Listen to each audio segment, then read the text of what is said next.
Welcome back to media Chhattisgarh. तारीख 27 फरवरी 2026 दिन शुक्रवार और हिंदी पंचांग के अनुसार एकादशी। तो चलिए शुरू करते हैं छत्तीसगढ़ की आज की पहली और बड़ी खबर से। भूपेश ने पूछा नाव्या किसके साथ विदेश गई, गृह मंत्री नहीं दे पाए जवाब। चार्जशीट में भी जानकारी नहीं, पुलिस को ग्लोरी टू बी गॉड की तलाश। बीते दिन विधानसभा कार्यवाही के दौरान पूर्व मुख्यमंत्री भूपेश बघेल ने गृह मंत्री विजय शर्मा से पिछले 12 महीनों में पकड़े गए अंतर्राज्यीय ड्रग्स तस्करों की सूची मांगी। इसके जवाब में ड्रग्स के 282 प्रकरणों में अंतर्राज्यीय मामलों से जुड़े आरोपियों के नाम भी मंत्री विजय शर्मा ने बताए, लेकिन इन तस्करों में रायपुर के सबसे चर्चित ड्रग्स केस से जुड़ी नाव्या मलिक का नाम मिसिंग रहा है। इस पॉइंट को पूर्व सीएम भूपेश बघेल ने पकड़ लिया। उन्होंने मिले जवाब पर सवाल करते हुए पूछा कि इसमें नाव्या मलिक का प्रकरण शामिल क्यों नहीं है, जबकि ये पूरा मामला आपकी जानकारी में भी है, लेकिन इस सूची में उनका नाम नहीं है। बताएं नाव्या का नाम सूची में क्यों नहीं है, इसका विदेश से क्या कनेक्शन है, कितनी बार विदेश गई और किनके साथ गई है, इसका एक साथ उत्तर दे दीजिए। भूपेश बघेल के इन सवालों का जवाब गृह मंत्री नहीं दे पाए और कहा मैं उससे जुड़ी सारी जानकारी उपलब्ध करा दूंगा। एसीबी की बड़ी कार्रवाई, 2 करोड़ गबन मामले में एसबीआई की तत्कालीन कैशियर गिरफ्तार। स्टेट बैंक ऑफ इंडिया की बिलासपुर जिले की बिल्हा शाखा में 2 करोड़ के गबन मामले में एसीबी ने बड़ी कार्रवाई करते हुए बैंक की तत्कालीन कैशियर तेजवत थिरापथम्मा को गिरफ्तार कर लिया है। आरोपी के पास से संदिग्ध मोबाइल भी जब्त किया गया है, जिससे कई अहम खुलासे होने की उम्मीद जताई जा रही है।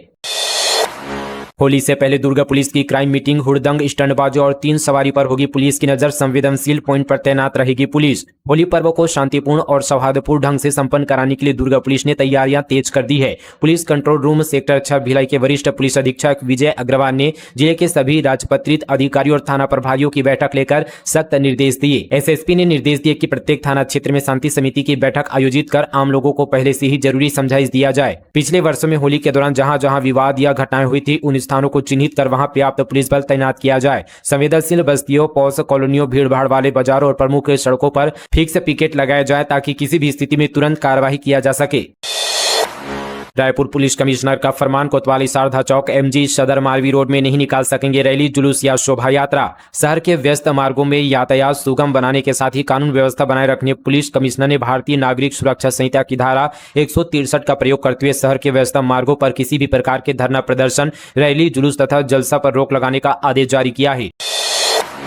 पंडरिया एमएलए भावना बोहरा ने उठाया सवाल, सड़क, आवास, स्वास्थ्य सुविधा पर मांगा जवाब। विधायक भावना बोहरा ने छत्तीसगढ़ विधानसभा के सत्र में पंडरिया क्षेत्र से जुड़े कई महत्वपूर्ण मुद्दों पर प्रश्नकाल में सवाल किए। उन्होंने सड़कों के नवीनीकरण, अस्पतालों में डॉक्टरों की कमी, आवास योजना और आयुष्मान भारत योजना के भुगतान जैसे विषयों पर सरकार से जवाब मांगा। उनका कहना था कि क्षेत्र में बुनियादी सुविधाओं की कमी से आम जनता को परेशानी हो रही है और इन समस्याओं का जल्द समाधान होना चाहिए। विजय शर्मा ने सदन में बताया कि कबीरधाम जिले में दिसंबर 2023 से जनवरी 2026 तक मुख्यमंत्री ग्राम सड़क योजना के तहत 28 नई सड़कों को स्वीकृति मिली है। इनमें से 9 सड़कों का निर्माण पूरा हो चुका है, 17 अधूरी है और 1 का काम शुरू नहीं हुआ है। हैरानी की बात यह रही कि इस अवधि में पुरानी सड़कों के नवीनीकरण के लिए एक भी स्वीकृति नहीं मिली। राजनांदगांव कलेक्टर ने दिए सख्त निर्देश, मरीजों का बेहतर इलाज करे, अनावश्यक रेफर न करे, पानी आपूर्ति के पुख्ता इंतजाम के दिए निर्देश। राजनांदगांव कलेक्टर जितेंद्र यादव ने साप्ताहिक समय सीमा की बैठक में स्वास्थ्य, शिक्षा और पेयजल जैसे मूलभूत मुद्दों पर कड़े निर्देश दिए। उन्होंने जिला अस्पताल में मरीजों के बेहतर इलाज और अनावश्यक रेफर से बचने पर विशेष जोर दिया। कलेक्टर ने जिला चिकित्सालय और मेडिकल कॉलेज के बीच बेहतर समन्वय स्थापित करने का निर्देश दिए।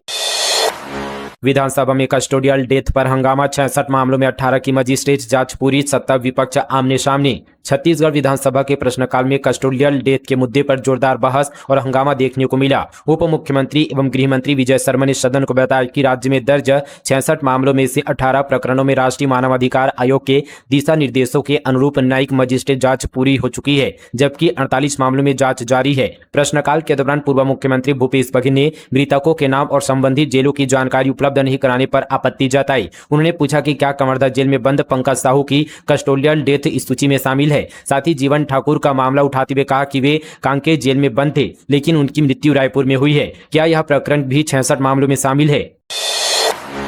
मुखबधिर दिव्यांगजनों के लिए प्लेसमेंट कैंप का आयोजन, आज 20 पदों पर होगी भर्ती। मुखबधिर दिव्यांगजनों को रोजगार उपलब्ध कराने के लिए प्लेसमेंट कैंप का आयोजन किया जा रहा है। यह कैंप विशेष रोजगार कार्यालय द्वारा 27 फरवरी आज यहां पर सुबह 10 बजे से दोपहर 2 बजे तक विशेष रोजगार कार्यालय, पुराना पुलिस मुख्यालय परिसर, राजभवन के बाजू सिविल लाइन में होगा। इस प्लेसमेंट कैंप में वेयर हाउस हेल्पर के 20 पदों पर भर्ती की जाएगी। चयनित अभ्यर्थियों का वेतन 13,777 रुपये होगा एवं कार्यक्षेत्र फ्लिपकार्ट FCMH तेंदुआ रायपुर में होगा। महासमुंद के 1800 आंगनबाड़ी केंद्र बंद, 3600 कार्यकर्ता सहायिकाएं सरकारी कर्मी घोषित करने समेत 3 मांगों पर धरने पर बोले छुट्टी लेने पर होती है मानदेय में कटौती।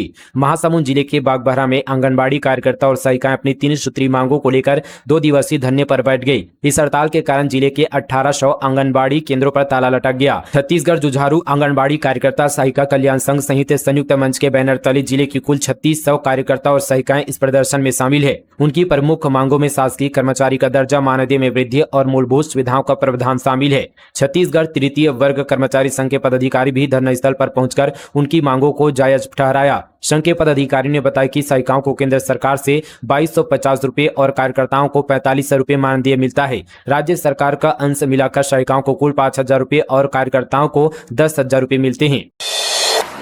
बजट में जल संसाधन विभाग को बड़ी सौगात, गंगरेल, सोंडूर, रुद्री बैराज सहित कई परियोजनाएं होंगे सुदृढ़। राज्य शासन द्वारा बजट वर्ष 2026-27 में जल संसाधन विभाग अंतर्गत विभिन्न महत्वपूर्ण सिंचाई एवं बांध सुरक्षा कार्यों को स्वीकृति प्रदान की गई है। इन कार्यों के माध्यम से धमतरी सहित कांकेर एवं बालोद जिलों में सिंचाई क्षमता में वृद्धि होगी, तट संरक्षण को मजबूती मिलेगी तथा जल प्रबंधन व्यवस्था अधिक सुरक्षित और प्रभावी बनेगी। 3 दिन बढ़ेगी गर्मी, फिर मौसम रहेगा स्थिर। मार्च की शुरुआत में हल्की बारिश के आसार। छत्तीसगढ़ में मौसम का मिजाज धीरे धीरे बदल रहा है। मौसम विभाग के अनुसार अगले 3 दिनों में अधिकतम तापमान में क्रमिक बढ़ोतरी होगी। इसके बाद मौसम में कोई बड़ा बदलाव नहीं दिखेगा। न्यूनतम तापमान में भी अगले 7 दिनों तक लगभग स्थिर रहने का अनुमान है। हालांकि शुरुआती 2 दिनों में हल्की गिरावट के बाद इसमें यहाँ पर बढ़ोतरी हो सकती है। छत्तीसगढ़ के बजट में रायपुर को 458 करोड़ रुपए। मेयर ने कहा, हम मच्छर पालने का काम नहीं कर रहे हैं। 24 फरवरी को पेश हुए राज्य बजट में नगर निगम के लिए भी कई यहाँ पर घोषणाएं किए गए। 458 करोड़ रुपए का प्रावधान रायपुर के लिए है। इस संबंध पर नगर निगम की मेयर मीनल चौबे ने बीते दिन प्रेस वार्ता कर विस्तार से इसकी जानकारी दी। मेयर ने कहा कि बजट की राशि संतोषजनक है, लेकिन विकास को निरंतर आगे बढ़ाने के लिए और प्रयास जरूरी है। उन्होंने भरोसा दिलाया कि इस राशि का उपयोग शहर के बुनियादी ढांचे और नागरिक सुविधाओं को बेहतर बनाने में किया जाएगा। व्हाट्सएप 1 मार्च से सिम कार्ड के बिना नहीं चलेगा। सरकार ने डेडलाइन बढ़ाने से किया मना। कंप्यूटर पर हर 6 घंटे में लॉग आउट होगा। केंद्र सरकार ने बीते दिन साफ कर दिया है कि सिम बाइंडिंग के नियमों को लागू करने की 28 फरवरी की डेडलाइन नहीं बढ़ाई जाएगी। नए नियमों के तहत मोबाइल में सिम कार्ड न होने पर WhatsApp, Telegram, Snapchat, ShareChat, JioChat, RTI और जोश जैसे मैसेजिंग ऐप काम नहीं करेंगे। कंप्यूटर पर लॉगिन व्हाट्सएप भी 6 घंटे में लॉग आउट हो जाएगा। सरकार का दावा है कि इससे साइबर धोखेबाजों का पता लगाने में मदद मिलेगी। किसानों के लिए खुशखबरी, 28 फरवरी को मिलेगा किसानों को धान का बोनस। मंत्री केदार कश्यप ने दी जानकारी। छत्तीसगढ़ के किसानों के लिए खुशखबरी सामने आई है। होली के पहले 28 फरवरी को किसानों को धान का बोनस दिया जाएगा। बीते दिन कैबिनेट मंत्री केदार कश्यप ने इसकी जानकारी देते हुए कहा कि कृषक उन्नति योजना के तहत 28 फरवरी को किसानों को 10,292 करोड़ रुपए की राशि अंतरित की जाएगी। मुंगेली कलेक्टर की सख्ती के बाद शिक्षा विभाग में मचा हड़कंप। 41 स्कूलों को कारण बताओ नोटिस, 2 दिन में मांगा स्पष्टीकरण, नहीं तो होगी अनुशासनात्मक कार्यवाही। 82 लाख रुपए की राशि महीनों तक फाइलों में उलझने की खबर सामने आने के बाद अब प्रशासन ने बड़ा कदम उठाया है। समग्र शिक्षा अंतर्गत सत्र 2025-26 के लिए जिले के 41 हाई एवं हायर सेकेंडरी विद्यालयों को प्रति विद्यालय 2-2 लाख रुपए की स्वीकृति नवंबर में मिल चुकी थी, लेकिन अभी तक राशि जारी नहीं हो सकी है। मामला प्रमुखता से उजागर होने के बाद कलेक्टर कुंदन कुमार ने शिक्षा विभाग की मैराथन बैठक लेकर अधिकारियों को कड़ी फटकार लगाई थी। कलेक्टर ने साफ शब्दों में चेताया था कि विद्यालयों के भविष्य से खिलवाड़ किसी भी स्थिति में बर्दाश्त नहीं किया जाएगा। यादव जी की लव स्टोरी पर रोक की मांग। यादव समाज ने फिल्म प्रतिबंध के लिए ज्ञापन सौंपा। मूवी को मान सम्मान पर हमला बताया। कोंडागांव सहित पूरे छत्तीसगढ़ में यादव समाज ने यादव जी की लव स्टोरी फिल्म पर प्रतिबंध लगाने की मांग की है। समाज ने इस संबंध पर राष्ट्रपति के नाम एक ज्ञापन अनुविभागीय अधिकारी राजस्व को सौंपा है। यह फिल्म निर्माता अंकित भड़ाना और संदीप तोमर द्वारा बनाई गई है, जो कि यहाँ पर 27 फरवरी यानी आज यहाँ पर रिलीज होने वाली है। फिल्म में यादव समाज की एक लड़की और एक मुस्लिम लड़के के बीच काल्पनिक प्रेम प्रसंग को दर्शाया गया है। सामाजिक प्रतिनिधियों का कहना है कि फिल्म यादव समाज की बहन बेटियों के सम्मान के विरुद्ध है, जिससे समाज की भावनाएं आहत हुई है। समाज का मानना है कि इस फिल्म के रिलीज होने से सामाजिक सौहार्द बिगड़ सकता है। युवाओं के लिए खुशखबरी, थल सेना में निकली बम्पर भर्ती, इस दिन तक मौका। जिला रोजगार एवं स्वरोजगार मार्गदर्शन केंद्र गरियाबंद से प्राप्त जानकारी के अनुसार भारतीय थल सेना में अग्निवीर भर्ती हेतु ऑनलाइन आवेदन प्रक्रिया प्रारंभ हो गई है। इच्छुक अभ्यर्थी 1 अप्रैल 2026 तक अधिकृत वेबसाइट के माध्यम से आवेदन कर सकते हैं। ओडिशा पुलिस की अब तक की सबसे बड़ी ड्रग्स स्ट्राइक, 200 करोड़ की हशीश तेल और 5 करोड़ का गांजा जब्त। ओडिशा पुलिस ने नशे के कारोबार पर अब तक की सबसे बड़ी कार्रवाइयों में से एक को अंजाम देते हुए करीब 200 करोड़ रुपए की हशीश और 5 करोड़ रुपए का गांजा जब्त किया है। यह कार्रवाई कोरापुट जिले के झोलापुट जलाशय के पास जंगलों के बीच बने एक गुप्त डिपो में की गई है। ओडिशा पुलिस के अनुसार देश में यह पहली बार है जब एक साथ इतनी बड़ी मात्रा में गांजा और उससे तैयार की गई हशीश बरामद हुई है। जांच में सामने आया कि नशे का यह डिपो ओडिशा और आंध्र प्रदेश की सीमा पर रणनीतिक रूप से तैयार किया गया था ताकि पुलिस की निगरानी से बचते हुए कच्चे माल और तैयार उत्पाद की आवाजाही हो सके।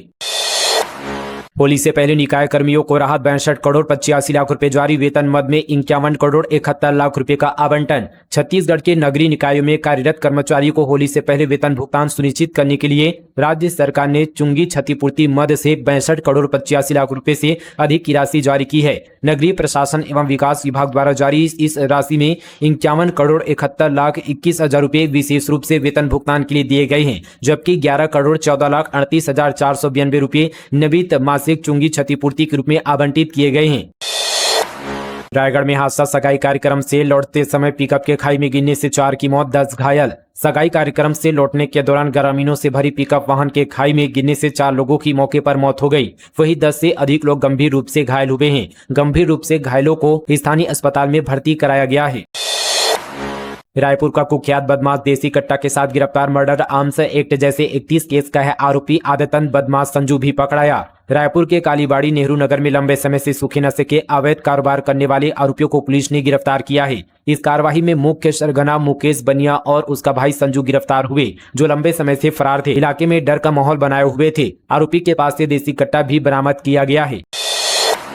पूर्व क्रिकेटर कप्तान कपिल देव और मुख्यमंत्री विष्णुदेव साय की मुलाकात, खेल संस्कृति को मजबूत करने पर चर्चा। मुख्यमंत्री विष्णुदेव साय से यहां पर नवा रायपुर स्थित मुख्यमंत्री निवास कार्यालय में भारतीय क्रिकेटर टीम के पूर्व कप्तान कपिल देव ने सौजन्य मुलाकात की। सीएम ने कपिल देव को बेल मेटल से बनी प्राकृतिक पुण्य भूमि छत्तीसगढ़ की कॉफी टेबल बुक भेंटकर उनका अभिनंदन किया। मुलाकात के दौरान दोनों के बीच प्रदेश में खेलों को बढ़ावा देने, आधुनिक खेल अधोसंरचना विकास, अंतर्राष्ट्रीय स्तर के प्रशिक्षण केंद्र और प्रतिभाशाली खिलाड़ियों को तैयार करने जैसे विषयों पर विस्तृत चर्चा हुई। इस दौरान मुख्यमंत्री के प्रमुख सचिव सुबोध कुमार सिंह भी मौजूद रहे। इस बार प्राकृतिक रंगों से सजेगी होली, स्वयं सहायता समूह की महिलाएं बना रही है हर्बल गुलाल। छत्तीसगढ़ में रंगों के पर्व होली को सुरक्षित और पर्यावरण अनुकूल बनाने की दिशा में ग्रामीण महिलाएं अनोखी पहल कर रही है। गरियाबंद जिले के ग्राम सडोली की राखी महिला ग्राम संगठन की 10 महिलाएं राष्ट्रीय ग्रामीण आजीविका मिशन बिहान के तहत हर्बल गुलाल तैयार कर रही है। यह पहल न केवल प्राकृतिक रंगों को बढ़ावा दे रही है, बल्कि महिलाओं के लिए आय का सशक्त माध्यम भी बन रही है। सुकमा में कांग्रेस ने किया कलेक्टोरेट का घेराव, मनरेगा बचाओ संग्राम की हुंकार, हरीश कवासी बोले मनरेगा गरीबों की जीवन रेखा। सुकमा जिले में बीते दिन मनरेगा बचाओ संग्राम के बैनर तले कांग्रेस ने कलेक्टोरेट का घेराव किया। इस आंदोलन का नेतृत्व जिला कांग्रेस अध्यक्ष हरीश कवासी ने किया। सैकड़ों की संख्या में जुटे कार्यकर्ताओं ने मनरेगा का नाम वीपीजी रामजी किए जाने और कथित बदलाव के विरोध में जोरदार प्रदर्शन करते हुए सरकार के खिलाफ जमकर नारेबाजी की। समर्पण की तैयारी कर रहे नक्सली एरिया कमांडर की हत्या, साथियों ने जंगल में दफनाया शव, अब परिजन खुद निकालेंगे लाश, 22 लाख का था इनामी। छत्तीसगढ़ के पड़ोसी राज्य उड़ीसा के कंधमाल जिले से माओवादी संगठन में अंदरूनी हिंसा का मामला सामने आया है। दरिंगबाड़ी थाना क्षेत्र के पाखरी रिजर्व फॉरेस्ट के केकेबीएन ग्रुप के area party commander Anvesh 22 lakh रुपए के उसके साथ यहां पर साथियों ने हत्या कर दी। पुलिस के मुताबिक अन्वेष समर्पण की तैयारी में था, इसी शक में उसे मारकर जंगल में दफना दिया।